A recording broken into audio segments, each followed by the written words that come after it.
Հիմա կփորձենք մի փոքր հասկանալ իրանական պատերազմի տնտեսական արձագանքը շրջակա երկրների եւ հատկապես Կովկասյան եռյակի վրա։ Կլսենք տնտեսագետ Աղասիթ Ավադյանին, շնորհակալություն, որ եկար։ Փոխադարձաբար։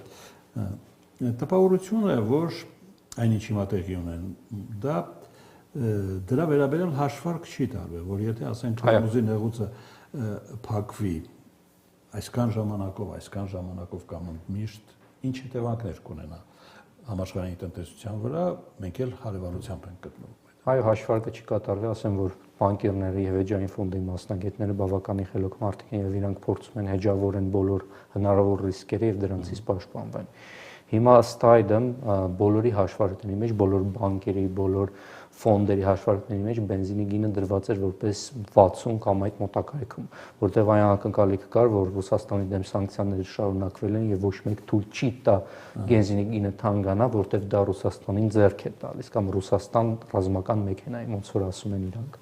Սակայն ու հիմնականում հեջավորված էր մինչև 50%, $90 այս խելամիտ սահմաններում, որ իրանք կարող էին մարսեն, ինչ որ մի երկու բան ռակերով կանեն, խնդիրներ չառաջանան։ Հիմա մենք տեսնում ենք, որ այս պահին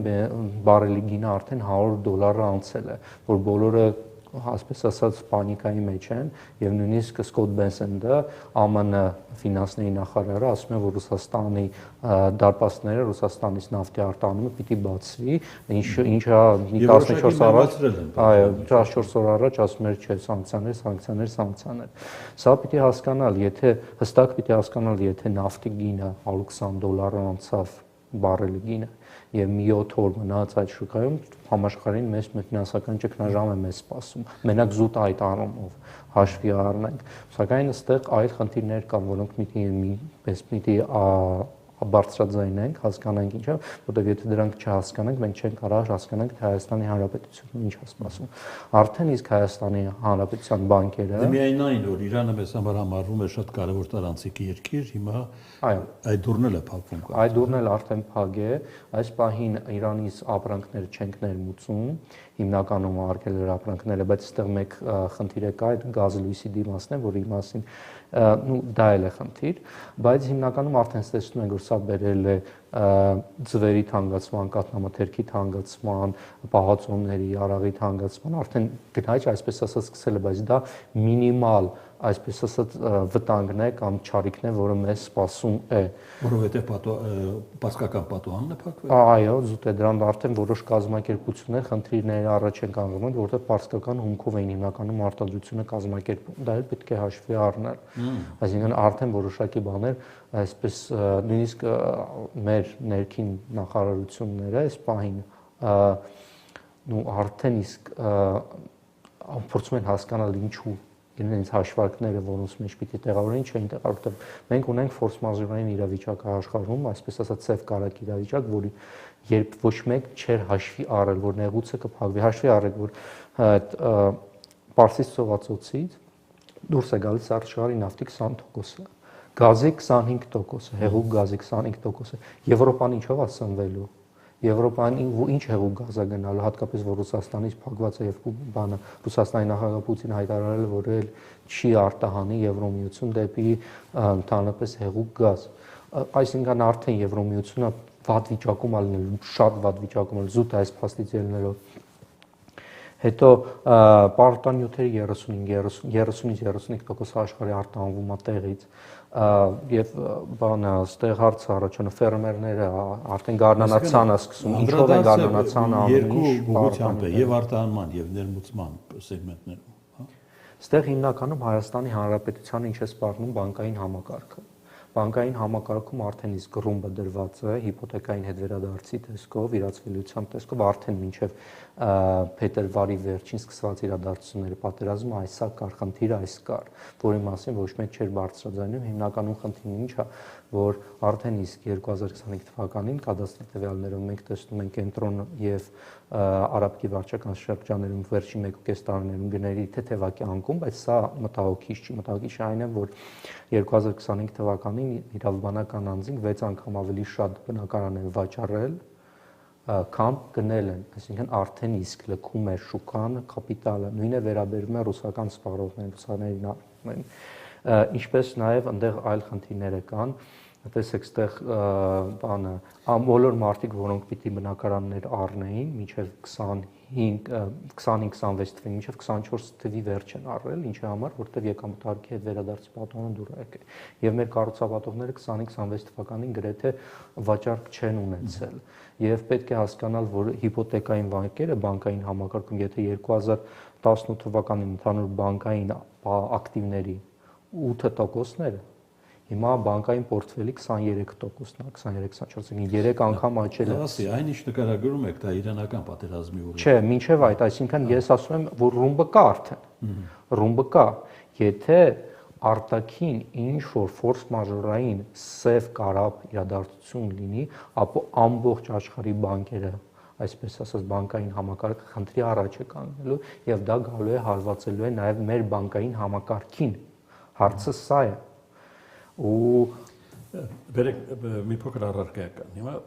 ամբողջ աշխարհը դժգոհում է եվրոպական երկրները, անգամ Միացյալ Նահանգները, նավթ արտահանող երկիրը բենզինի գներից դժգոհություններ, կարծեմ ավիաընկերությունները արդեն կորուստներ են կրում ամերիկյան։ Մեր շուկայում ինչ կարող է տեղ ունենալ։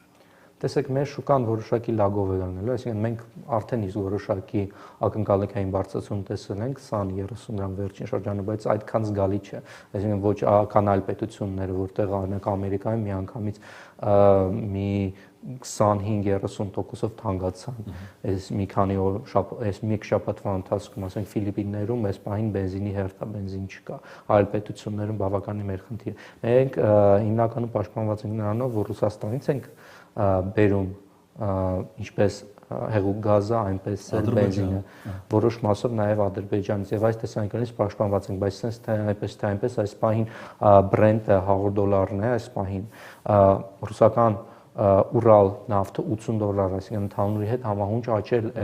եւ շարունակելու է աճել։ Այսինքն այդ աճը իրանք արդեն 80-ով են վաճառելու, ուշ թե շուտ գալու է հասնելու է Հայաստանի Հանրապետությունին եւ դա գալի հասնելու է մոտավորապես 3 ամիս լագով եւ մենք 3 ամիս հետո տեսնել ենք 2-3 ամիս հետո որ բենզինի գները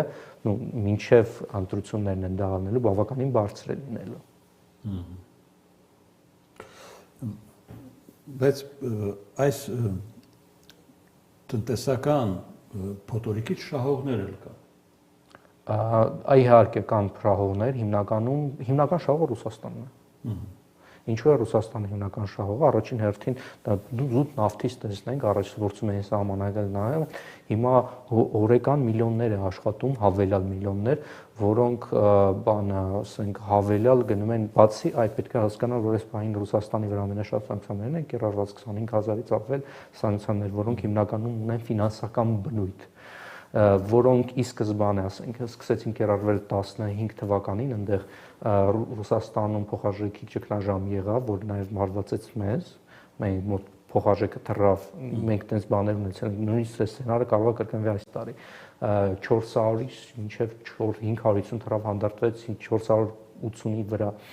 Ռուսաստանում էլ $1.30 թռավ $1.60, հետո էլ սանկցիաներ կիրառվեցին, այլ սանկցիաներ կիրառվեցին։ Սկզբում Ռուսաստանը կանվեց դրանից, բայց հիմա պաշտպանվեց, այսինքն հանդարտվել է այնտեղ իրավիճակը, արդեն այսպես ասած կարելի է ասել միջազգային ֆինանսական համակարգը Ռուսաստանին ներարկել մեծ դոզայով հակաբիոտիկ, անտիբիոտիկ կամ մեծ դոզայով պաստումա ներառել, որը պիտի սպաներ Ռուսաստանին, բայց իրականում կոփել է Ռուսաստանի միջազգային ֆինանսական համակարգից։ Այսինքն ստիպված են արել։ Չէ, ուզեցել են քանդել Ռուսաստանը, մտածել են այդ ֆինանսական, այսպես ասած, տեղը կամ հիվանդությունը կփլուզի Ռուսաստանին, ճիշտ է, սկզբի ժամանակներում 22 թվականին հիվանդացել է Ռուսաստանի Դաշնությունը, տնտեսությունը, բայց միանգամից կոփվել է ու դա, այսպես ասած, որպես պատվաստանյութ է ընկալել եւ այս պահին պաշտպանված է միջազգային։ Ոչ գազ է կարողանում վաճառել, ոչ նավթ։ Ինչն է կոփել։ Տեսեք, դա չի հարցը, դիվերսիֆիկացվել է Ռուսաստանի։ Անկամ եզակի երկրները եվրոպական դրանց ճանապարհն է փակվել։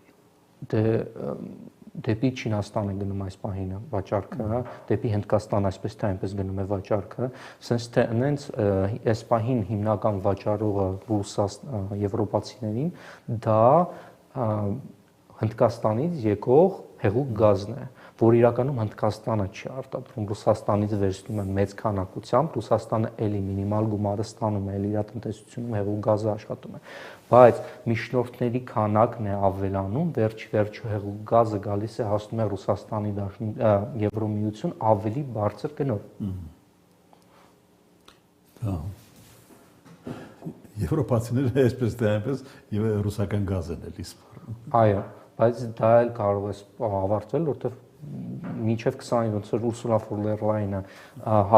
հասկացել է Եվրոմիության խորհրդի նախագահան, որ այսպես թե այնպես այլ համապատասխան ճանապարհներով Ռուսաստանի գազը գալիս է իրենց, իսկ մի քանի անգամ ավելի քան մինչև 2022 թիվը, հայտարարել էր, որ մինչև 27 թիվը հրաժարվել են ռուսական գազից ամբողջությամբ, նույնիսկ այդ երկակի երկրներից, այսպես ասած, մութ ճանապարհներով դեպի Եվրոմիություն եկող հիմնականում Հնդկաստանից, բայց Պուտինը արդեն հայտարարել է, որ արդեն իսկ ավելի շուտ է կտրելու դա, քան պլաններն են, եւ հիմնականում, ասենք, պաշարները գնալու են Չինաստան։ Այսինքն սա զուտ այս քայլը մերձեցրեց Ռուսաստանին եւ Չինաստանին։